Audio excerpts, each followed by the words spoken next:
Years of burial in damp soil have seized nearly every threaded connection on this miniature chassis. He begins the extraction by unbolting the cracked plastic bodywork. Removing these outer shells reveals the true extent of the structural degradation underneath. Moisture trapped against the metal frame has converted the factory steel into deep, flaking oxide. The real work is always hidden.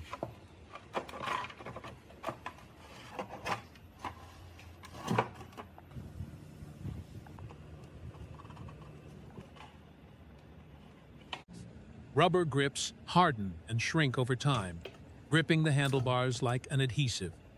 Prying them free is often the only way to expose the steering controls.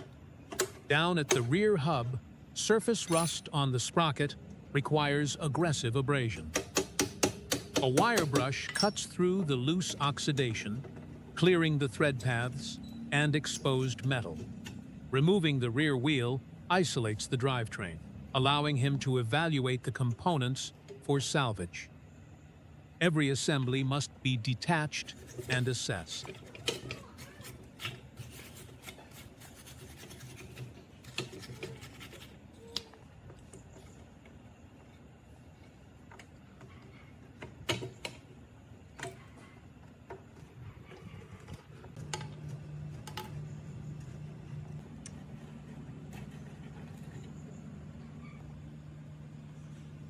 Extracting seized bearings and axle tubes requires directed, concussive force.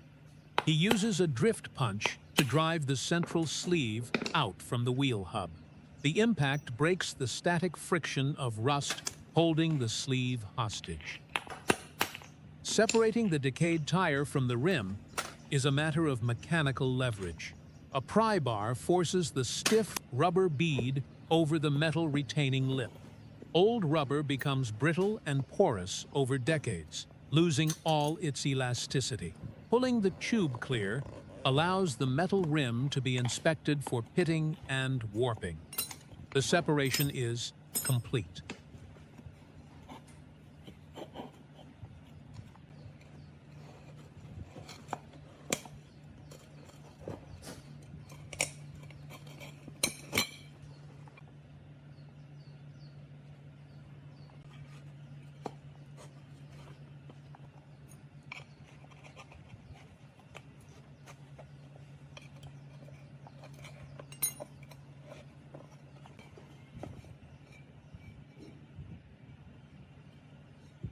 The small displacement engine is coated in a thick thermal barrier of baked-on oil and soil. This grime traps heat during operation, severely reducing the efficiency of the cooling fins. Breaking the block down requires working through layers of corrosion on every fastener. Removing the side casing exposes the internal clutch mechanism to light. The centrifugal clutch relies on expanding pads to engage the drivetrain at higher speeds. But heavy moisture exposure has fused the entire assembly into a single, immobile mass. Water intrusion has devastated the internals.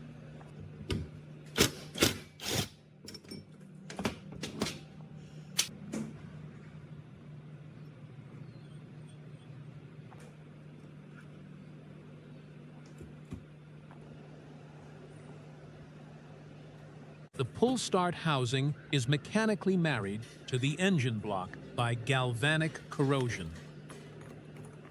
Careful prying separates the aluminum shell without fracturing the delicate mounting tabs. Inside, the ignition coil must be detached to completely free the electrical system. With the cylinder head unbolted, the true state of the combustion chamber is finally revealed. He slides the piston and connecting rod out from the empty sleeve.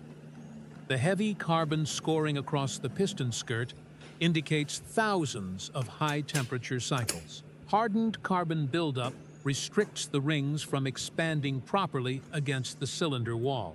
This utterly destroys engine compression. The teardown leaves an empty casing ready for decontamination.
Following hours of abrasive blasting to strip the exterior, the focus shifts to microscopic precision.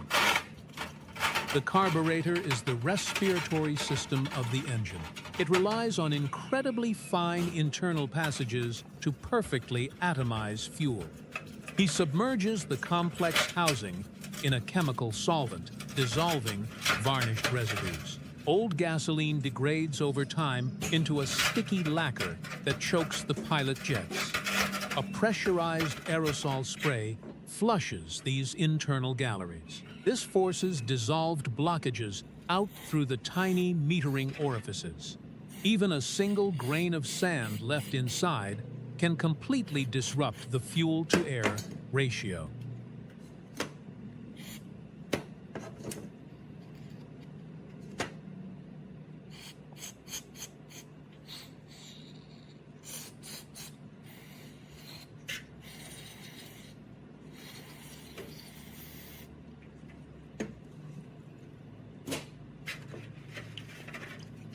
The stripped chassis requires heavy structural remediation before it can ever support a moving load.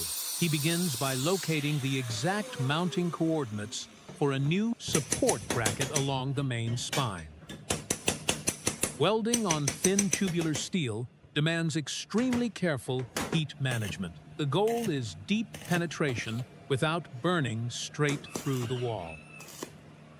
The electric arc creates a localized pool of molten steel at over 3,000 degrees. This permanently fuses the components together.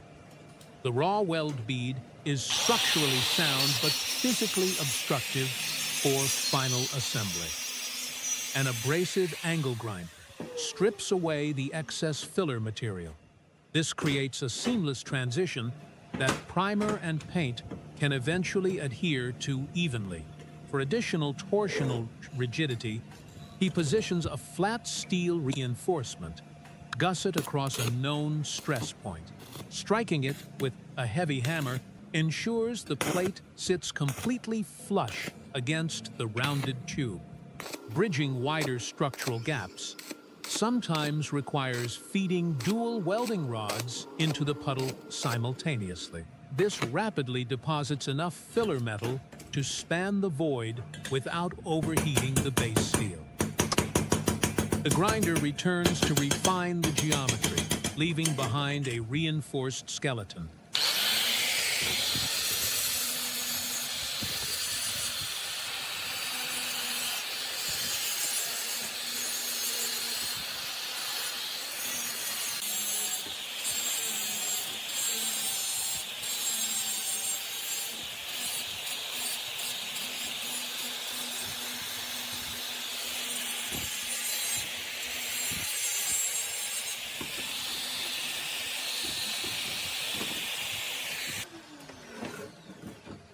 The exhaust system handles extreme thermal cycling and intense engine vibration.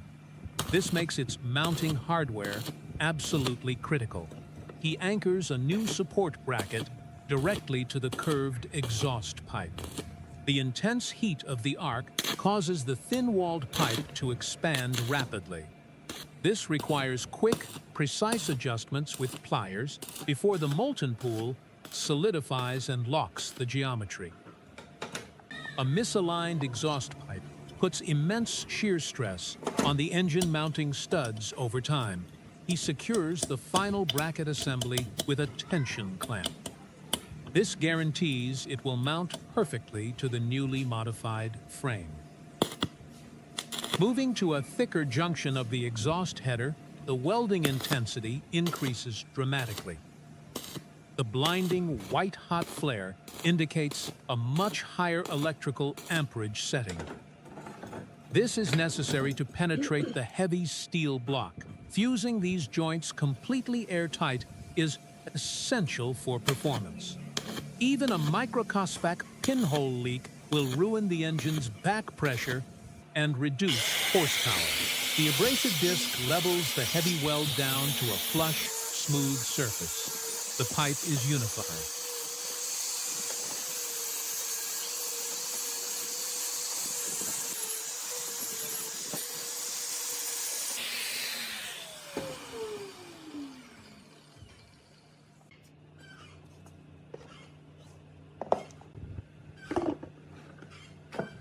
Bare steel begins oxidizing within hours of exposure to ambient humidity. Sealing the newly blasted and welded surfaces is an immediate priority. A pneumatic spray gun lays down an initial coat of yellow primer on the seat base. The primary function of primer isn't color. It's mechanical grip. It provides a high-adhesion chemical layer for the final top coat. Moving to the main chassis, a heavy coat of gray epoxy primer encapsulates the welded skeleton. This thick undercoat fills in microscopic scratches left by the abrasive sandblasting media. It creates an incredibly smooth foundation for the paint. Every bracket, fork tube, and mounting point receives a uniform barrier against the elements. The metal is finally sealed.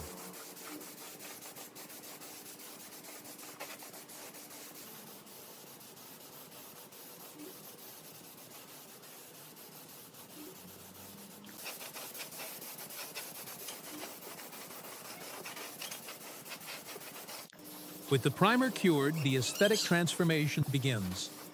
A light blue base coat establishes the color profile.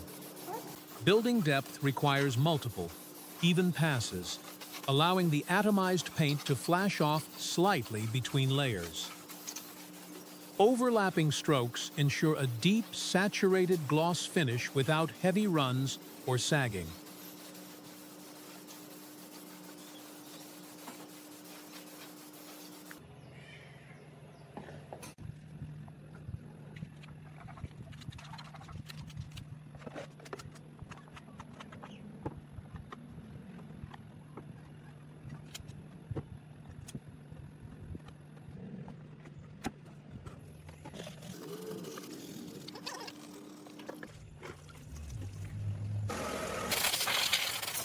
While the paint hardens, the fractured bodywork requires an entirely different kind of structural repair.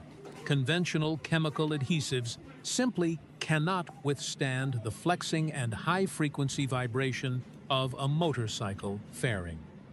Instead, he uses a thermal plastic welder to embed stainless steel staples directly across the deep fracture lines.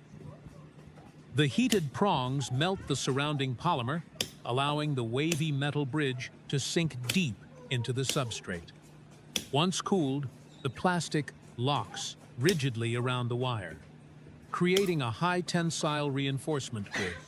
Protruding wire tails are snipped perfectly flush with heavy side cutters. Finally, a flat heated iron remelts the surface plastic. This pushes material over the embedded staples to seal the repair completely. The resulting joint is often stronger than the original factory casting.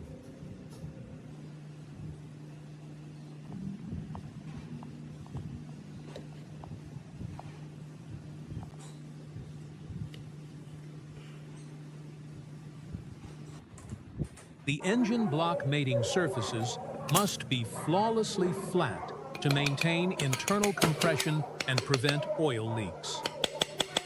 When a factory replacement gasket is unavailable, a custom seal must be meticulously fabricated. Tapping specialized heavy gasket paper softly against the raised lip of the casing creates a precise physical impression. The sharp edge of the aluminum block acts like a die, scoring the paper outline perfectly. Carefully trimming along this imprinted line yields a bespoke gasket. It perfectly matches the unique contours of the cylinder base.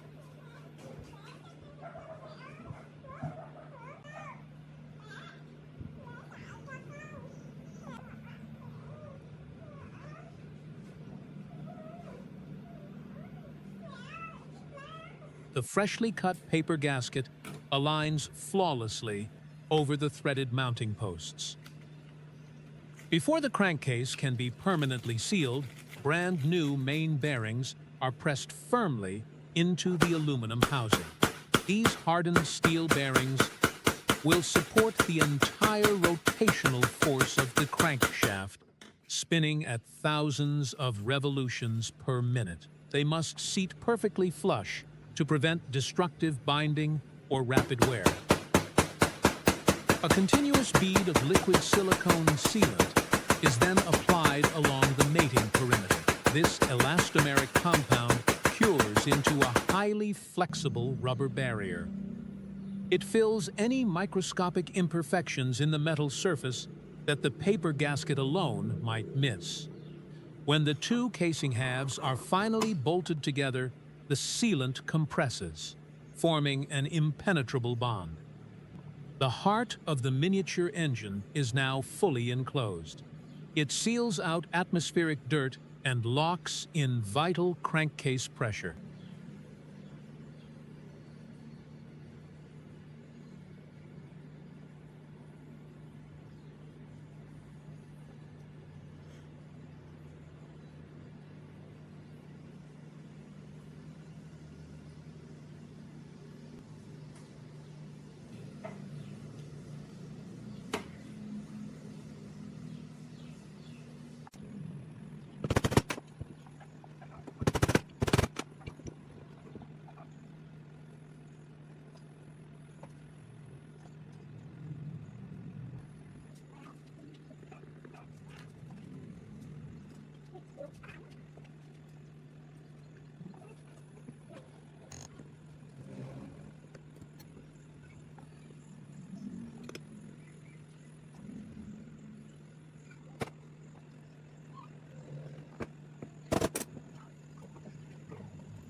With the piston sliding smoothly and the cylinder block locked down, the critical external support systems take shape. Small, enclosed air-cooled engines rely entirely on forced convection to shed immense excess combustion heat. An impact driver securely torques a bright, red impeller fan directly to the spinning crankshaft. As the engine revs, these angled blades draw cool ambient air through the outer housing. They forcefully blast it over the cylinder's heat-dissipating aluminum fins. Right next to the fan, a black solid-state ignition coil is bolted tightly into place. This electromagnetic module generates the high-voltage electrical pulse required to fire the spark at the exact top of the piston stroke. A heavy plastic shroud encases both rotating components.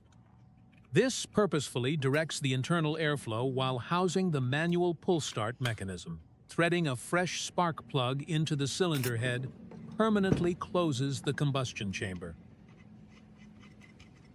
This gives the highly compressed fuel-air mixture a precise ignition source. The plug must always be threaded gently by hand first to avoid irreparably cross-threading the soft aluminum head. Finally, the chemically cleaned carburetor is mated to the engine intake port. A fresh green gasket sits squarely between the two metal flanges, preventing unmetered air from entering the manifold. A vacuum leak here would cause the tiny engine to run dangerously lean and rapidly overheat. The mechanical heart is ready.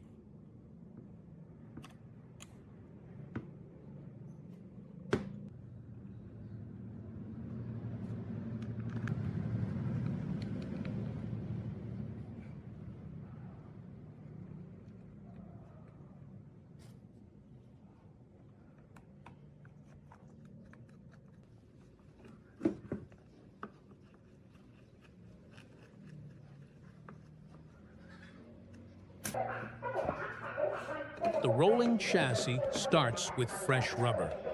Mounting a stiff new tire onto a small diameter gold rim requires substantial mechanical leverage. Tire levers force the unyielding rubber bead over the retaining flange, trapping the air volume inside. Inflating the tire pushes the bead outward, seating it firmly against the rim walls to ensure an airtight seal. Rotational smoothness dictates how efficiently engine power reaches the ground. A rubber mallet gently taps a new sealed steel bearing into the machined aluminum hub. Keeping it perfectly level prevents destructive binding. A central metal spacer sleeve slides through the core, keeping the inner bearing races perfectly aligned under heavy clamping loads. High-temperature blue marine grease is packed into the assembly. This creates a hydrophobic barrier that repels water and prevents the fresh steel from rusting.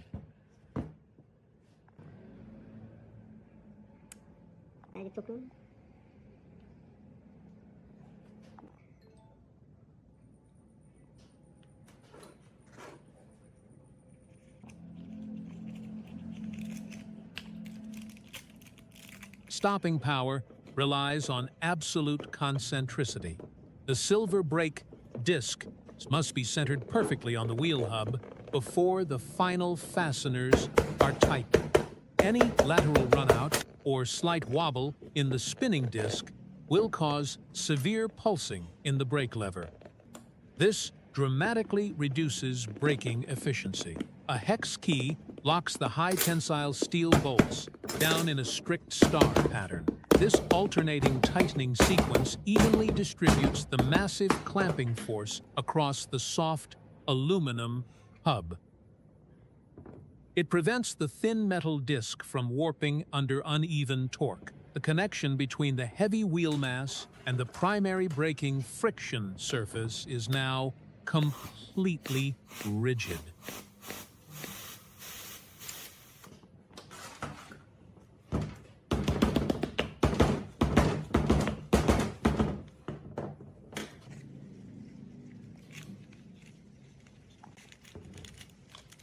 On the opposite side of the hub, immediate power delivery takes priority. A circular black steel sprocket is bolted directly over the central bearing to eventually receive the drive chain. Just like the brake disc, these fasteners must be torqued precisely to maintain a perfectly flat rotational plane. A slightly misaligned or warped sprocket will continuously derail the chain under heavy acceleration. A thick protective layer of blue marine grease coats the long steel axle rod before it slides completely through the hub's hollow core.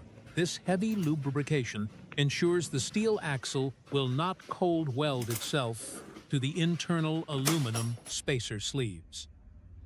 Both wheel assemblies stand finished, fully transformed from seized, rusted scrap into precision rolling components.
With the front forks rebuilt and mounted, the rear suspension geometry finally comes together. The freshly painted blue main frame receives the bright red rear swing arm. They are connected entirely by a single, heavily greased steel pivot bolt. This critical axis point bears the massive torsional, twisting load of the rear wheel during hard cornering. A silver coil-over shock absorber bridges the gap between the upper frame and the swinging arm. Tightening these structural linkage bolts restricts the swing arm's movement to a strictly controlled vertical arc. The heavy steel spring absorbs harsh impacts from the road. Internal hydraulic fluid dampens the rapid rebound, preventing the small bike from going violently after a bump. The rolling skeleton is now fully capable of managing dynamic weight transfer.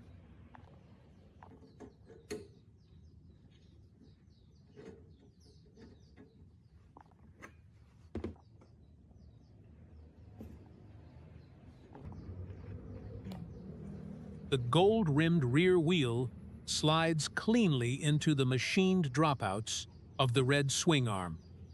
Pushing the long axle bolt home permanently locks the unsprung mass to the suspension. Tightening the primary axle nut compresses the flexible swing arm rails against the internal wheel spacers.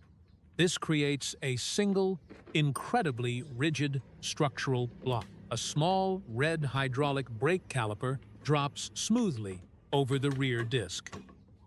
This gives the spinning rotational mass a dedicated friction point to instantly shed momentum. With the complete chassis rolling, the heavy silver engine block is lifted into the lower cradle of the blue frame rails.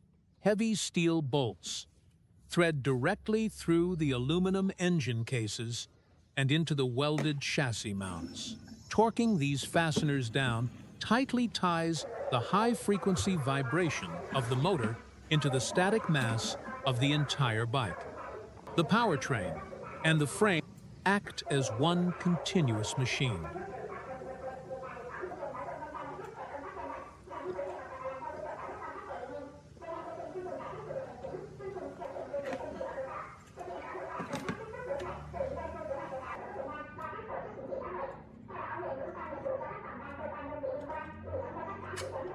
A curved black exhaust header bolts firmly against the aluminum cylinder head. Tightening the thick metal flange compresses a heat-resistant copper crush gasket. This seals the violent exhaust gases tightly inside the pipe to maintain vital engine back pressure. The raw mechanical systems are now completely assembled, ready to be concealed by the painted bodywork. The restored yellow fuel tank drops precisely into the upper frame rails. It secures the highly flammable liquid fuel safely away from the intense radiant heat of the engine below. Above it, the glossy red plastic fairing shell snaps tightly over the tank and frame. This sleek, aerodynamic outer layer completely transforms the visual silhouette of the miniature machine. Allen bolts firmly lock the flexible plastic down to the rigid steel chassis. This prevents the lightweight fairings from buzzing or rattling loose under constant engine vibration.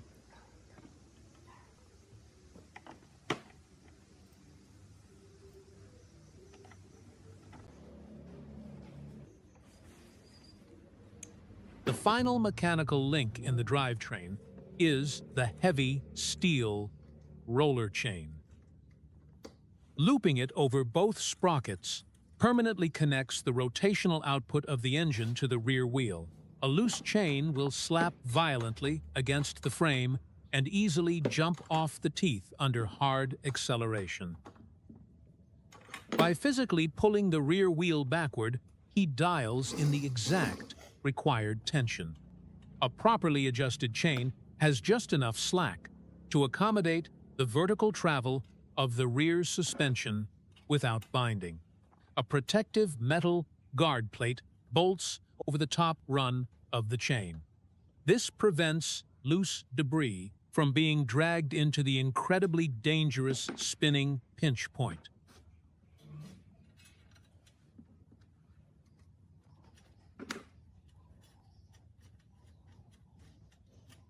Control interfaces translate rider input into physical mechanical action.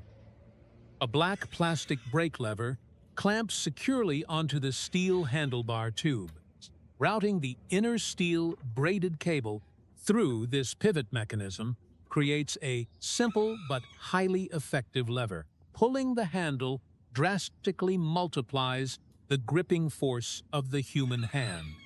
It transmits that powerful tension directly down the cable line.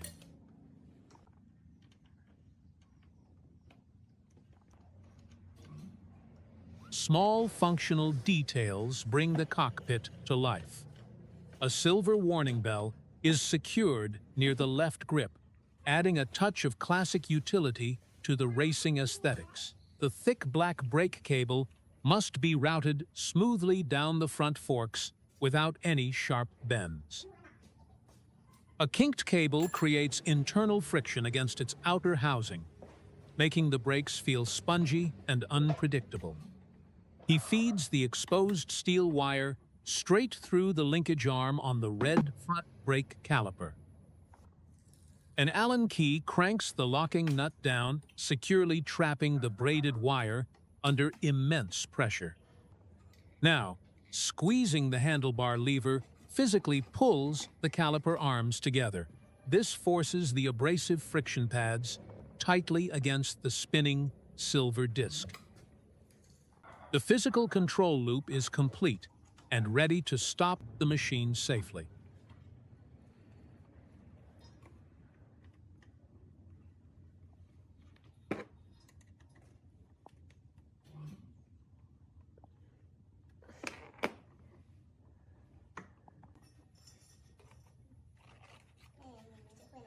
With all mechanicals locked down, the bike's visual identity is established through precision graphics.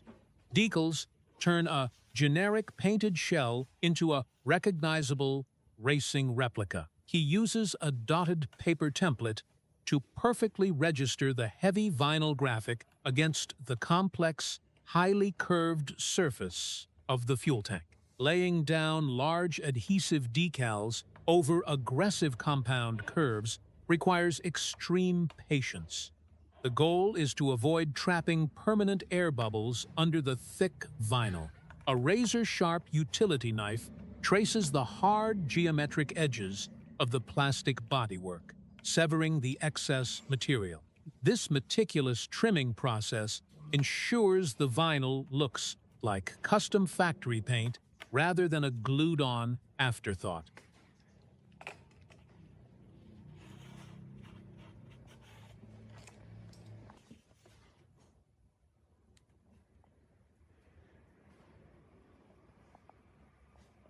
The iconic branding continues down the length of the rear tail section. Removing the stiff backing paper exposes a highly aggressive, pressure-sensitive adhesive. Aligning it perfectly on the first try is critical. Pulling it back off to reposition would stretch and permanently distort the thin vinyl letters. A soft white cloth is used to firmly burnish the decal deep into the red plastic. Rubbing the surface applies even pressure and generates slight friction heat. This helps the adhesive bite deeply into the microscopic pores of the clear coat.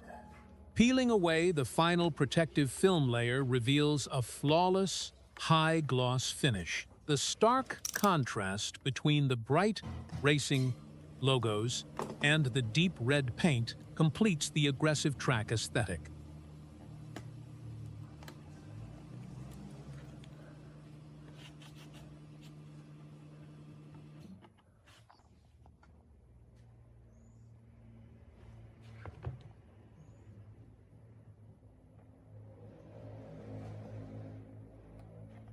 The final touch of identity is the bold Kawasaki logo on the main flanks. Like the others, it is meticulously smoothed out by hand to conform perfectly to the tank's sweeping contours. The utility knife makes one last precision pass, cutting perfectly along the panel gaps. This ensures the bodywork can still be easily disassembled for maintenance without tearing the heavy sticker. The clear outer transfer tape slowly lifts away, leaving behind only the sharp, brilliant white lettering. It serves as the final stamp of completion on the entire exterior shell. The build is visually complete.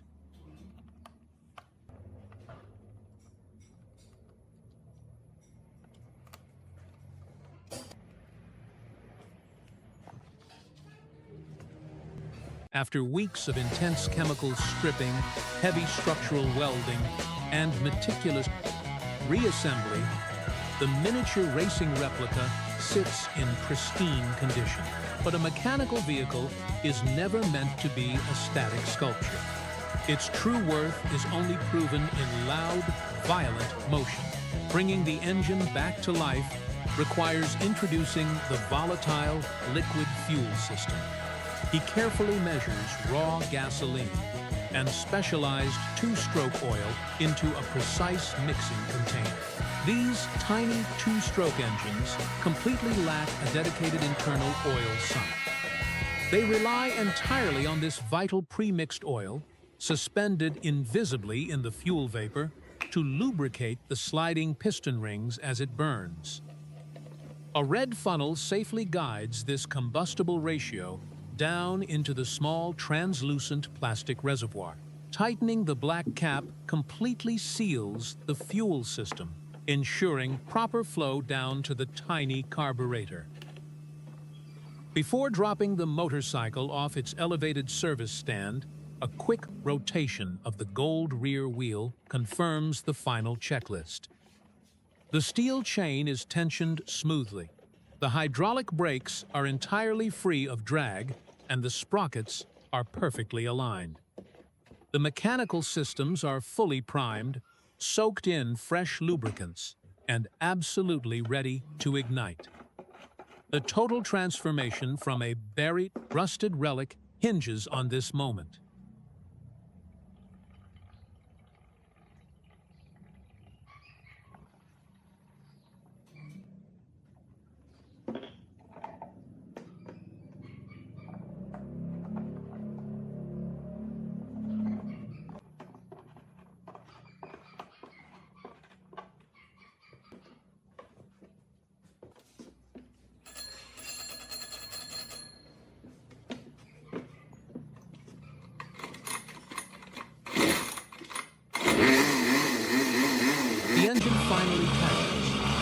deliberately shattering the workshop silence. With a sharp, high-pitched two-stroke exhaust note, it breathes on its own. Out on the long, open pavement, the true, almost comical scale of the custom build becomes wildly apparent. The adult rider completely towers over the tiny chassis, his knees extending far past the red fuel tank. Yet, the miniature engine pulls with surprising aggressive torque. It easily carries the heavy weight of a full-grown man smoothly down the asphalt straight away. The critical suspension geometry, painstakingly welded and aligned by hand on the workbench, holds perfectly true at speed. The heavy shock absorbs the imperfections of the road without a hint of dangerous instability. What was once a crusty, seized lump of forgotten, rotting metal buried in damp earth is now rapidly burning fresh fuel. It is spinning polished bearings and generating real, undeniable forward momentum. The restoration process forcefully reverses the slow decay of time, bringing absolute order back to chaotic rust. The glossy paint and racing decals are visually striking, but the true accomplishment lies buried deep beneath them. It lives entirely in the tightly torqued engine bolts, the meticulously cut paper gaskets, and the structurally impenetrable steel welds. What was a scrap pile is a working machine again, revived, fully capable, and honest about it. Every single hidden detail they cleaned and fastened is exactly what its reliability now rests on. The effort pays off.